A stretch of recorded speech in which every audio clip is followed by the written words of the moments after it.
இறந்து போயிட்டுங்க. புளிய நசுக்கி நசுக்கி என் மக்களை வளர்க்க முடியல. இந்த வீடியோல இருக்க பெண்கள் அவங்களோட சேவிங்ஸ் எல்லாம் இழந்துட்டு அழுதுட்டு இருக்காங்க. அது கீழ போய் நம்ம மக்கள், "நீங்க விஜய்க்கு தானே ஓட்டு போட்டீங்க. கஷ்டப்படுங்க" அப்படின்னு கமெண்ட் பண்றாங்க. இந்த சம்பவம் நடந்தது தர்மபுரி மாவட்டத்துலங்க. நான் தர்மபுரி மாவட்டத்துல இருந்து தான் வரேன். எங்க ஊர்ல ஒரே ஒரு தொகுதியில மட்டும் தான் டிவிகே வின் பண்ணியிருக்காங்க. அப்படி இருக்கப்போ இவங்க டிவிகேக்கு தான் ஓட் பண்ணியிருக்காங்க அப்படின்னு நமக்கு தெரியுமா?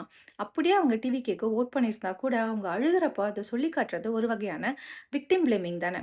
அவங்க சொல்லியிருப்பாங்க, "நான் புலி நசுக்கி சம்பாரிச்ச காசு" அப்படின்னு சொல்லிட்டு. புளி நசுக்குனவங்களோட கைகள பார்த்துருக்கீங்களா? ஃபுல்லா காய்ச்சி போயிருக்குங்க. அப்படி கை காய்ச்சி போற அளவுக்கு உழைச்சு சம்பாரிச்ச காசுங்க அது. அது இழந்துட்டு நிக்கிற வலி அவங்களுக்கு தான் தெரியும். அந்த இடத்துல நம்ம போய் அரசியல் பேசுறது அப்படிங்கிறது ஒரு ஆரோக்கியமான விஷயமா எனக்கு தெரியல. நம்ம எல்லாரும் அரசியல் பேச ஆரம்பிச்சிருக்கிறது நல்ல விஷயம் தாங்க. ஆனா, அது ஒரு ஆரோக்கியமான அரசியலா இருக்கா? அப்படிங்கிறது தான் இங்க மிகப்பெரிய கேள்வி. நம்ம கட்சிகளுக்கான சண்டையில எங்க நம்ம மனிதத்த தொலைச்சிட்டு இருக்கோமோ அப்படின்னு எனக்கு தோண ஆரம்பிச்சிருச்சு. உங்களுக்கு என்ன தோணுதுன்னு மறக்காம கமெண்ட் செக்ஷன்ல சொல்லுங்க. தேங்க்ஸ் ஃபார் வாட்சிங். Bye bye.